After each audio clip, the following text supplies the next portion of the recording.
Yes, I'm Andrew Barron, and these young people have had their arms twisted to come and share their innermost thoughts about the JP2 Awards, just amongst several hundred people. So no pressure. Would you like to just introduce yourselves and just tell us a little bit about yourselves? Yeah, I'm Joshua Nichol, and I'm from St Patrick's in Dipton. And yeah, for the last year I've been doing the John Paul II Award, so that's probably why I'm here. Hi, I'm Ethan. I come from St Anne's Parish in Hollow Green. I live in Lowfell, around St Peter's Parish, and I've been playing music for my John Paul II Award. I'm Charlotte, and I'm from St Joseph's Parish in Sunderland, and I've been doing singing and brownies for my John Paul II Award. Hi, I'm Katie Hart, and I'm from St Bede's Bedlin in Northumberland, and I've been doing altar servant and charity shop work for my John Paul II Award. Brilliant, that's a good start. Well done, folks. What I'd like to do is just ask you a few questions really about your experiences that you've had over the last couple of years. But I think we'll probably need to start at the beginning, which is a very good place to start. There's a song in there somewhere. So Josh, do you want to just tell us a little bit about how you found out about the award? Well, I'm part of the Diocesan Youth Council, and so I heard about it first through one of our meetings, and then again through Father Paul, who was speaking at the source at the cathedral. So I guess that's how I found out about the award, and it just really interested me, and so I decided to ask about it within the parish and the deanery. Brilliant, thank you. And I know you've all been involved in just lots and lots of different activities. I know you've done social things, and you've also been involved in faith activities, been involved in working in church. But maybe if we just have a little bit of talk about the things you've been doing socially. I know, Charlotte, do you want to pass the... Charlotte, you're from St Anthony, or you're an ex-St Anthony's girl, aren't you? Yeah. So that's Sister Josepha, isn't it? Yeah. Never mind. she's a legend, isn't she? She is, so she's ultimate legend. She's been keeping you right for the last couple of years. Definitely. Yeah. Okay, excellent. I know you've been involved with the brownies as one of your social activities. Do you want to just tell us a little bit about that? Yeah, so I've been helping at the brownies for about 6 to 7 years, and it's every Monday night. And like I did my young leadership award, and then I'm working towards my adult leadership to like run a known unit. And we just do like this range from 7 to 10-year-olds. We just do different activities and badges every week. So what do you get from that? I feel like I come down to their level, which is sometimes quite good. Because like if I'm at uni all day and I can just go to brownies and just talk about their little school day and talk about absolute nonsense, but it's fine because I'm with 7-year-olds. Brilliant, thank you. Do you want to pass the microphone along to Katie? Katie, I know you've been involved in working in charity shops, that's right, isn't it? Yeah.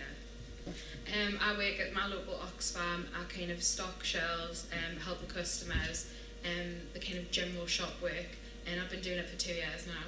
Okay, is that something you're going to keep going on with? Hopefully, and then hopefully I'll maybe transfer when I go to uni next year. Excellent, all right, great, thanks. Do you want to pass back along to Josh? Ethan, I know we've not talked to you yet, but don't worry, I'll get your time. Josh, I know you've been doing some training with a football club, haven't you? Yeah. So for part of my social part of the award, I've been coaching an under-14s football club. So that's at Concert AFC. So got to run around with a bunch of 13, 14-year-olds for an hour a week, and then coach them on the match day. Have you won anything? Or? We've won one game in 2 years, so thank you. In fact, I actually did have some words with Claudio Ranieri, and that's somewhat why they won the league last year. So brilliant. Ethan, maybe we would just kind of talk a bit about the faith thing. I know you've been involved with music, so do you want to just maybe share a little bit about what's involved with the music you've been working with in parish? Of course, yeah. Well, I worked with the organist in St Anne's, Anne Ellis, and we together worked out a lot about all sorts of musical liturgies, all year round, if you like, especially times like Holy Week and Christmas. We've done a lot of exciting things, and I play the viola as my first instrument, and whenever Anne's not around, then I'll play the organ. And we just work together and see what we feel sounds nice, and whatever we can get to work, we will. So we played Schubert's Ave Maria a few weeks ago, just because someone asked us to, and we played the Intermezzo from Caballero Rusticana months ago because someone else asked us to. And it's just a really amazing way to get into parish involvement in the John Paul II Ward. I felt like it was a great way into Sunday constant liturgies and worship and things like that. It was a really beautiful way in. Brilliant. Do you mind sending it along to Katie? We need more microphones. Katie, I know you've been involved with altar serving. Do you want to just tell us a little bit about that? Yes, I have me, and there's about 9 of us who serve on the altar on a Saturday night in my parish. I've probably been doing it for 9 years, since my first Holy Communion, so it's been a long time, and I love it. It's nice kind of having that way of people recognising you and going, oh, you're the girl from the altar. It's nice. And I guess that's a really good thing, isn't it? You know, you often hear it that there's not young people in our churches anymore, but here you are out there and proud, being young, being young things, Yes. and actually being really happy doing them, which is really, really great. In terms of, and this you can fight over the mic for this one because I know you'll all be dying to answer this question. In terms of kind of what the award has given for your faith and how it's helped you to develop, how's that helped you?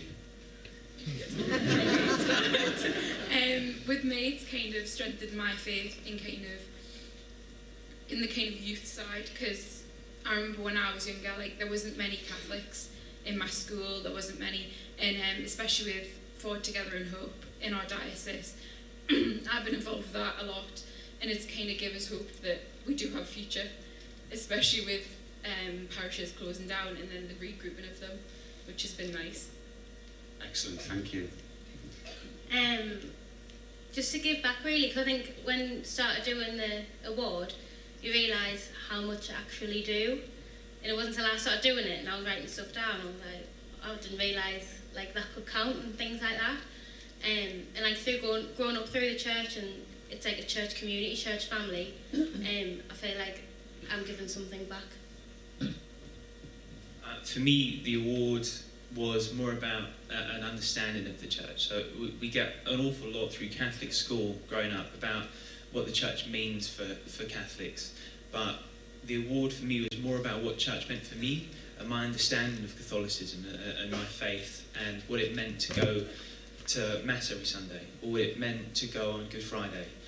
Things like that I really had to have an understanding for, to perform and play music to help people sing at Mass. It meant that I had to find out for myself what was going on, and I found that really helped me. I think something different to what everybody said as well is the accountability that comes alongside of it. I mean, obviously, some people have been to church before, some people have been walking into a parish for the first time with this award, and I think just having the knowledge that somebody's there and they're looking after you, but they are going to also chase you up when you haven't been to church for a couple of weeks, and I think it's just nice to have that, like, the foundation of faith that's going to be running through the entire award, and also then after the award it runs through your life, really, I think. So it's just planting the seeds, I think, this award, and I think it's doing a really good job. Brilliant, thank you. Just to really finish off is just to say, you know, if there's young people out there and they're thinking, should I do the JP2 award, what would you say to them? Do it. If you like, it's a bit similar to Pascal's wager for the unbeliever. It's if you don't think anything can come out of it, then all right, well, you're going into it with the wrong mindset. But if you think there's even the slightest possibility that maybe you get some enjoyment out of it, or maybe you get something for your CV, or whatever it is that you're hoping to get out of it, see where it goes, pursue it, and see where that leads you. You've got nothing to lose. Definitely do it just for your self-gain, like just to kind of explore it, even if you're unsure, just go for it and see where it takes you. Well done, guys. I think you've done an amazing job.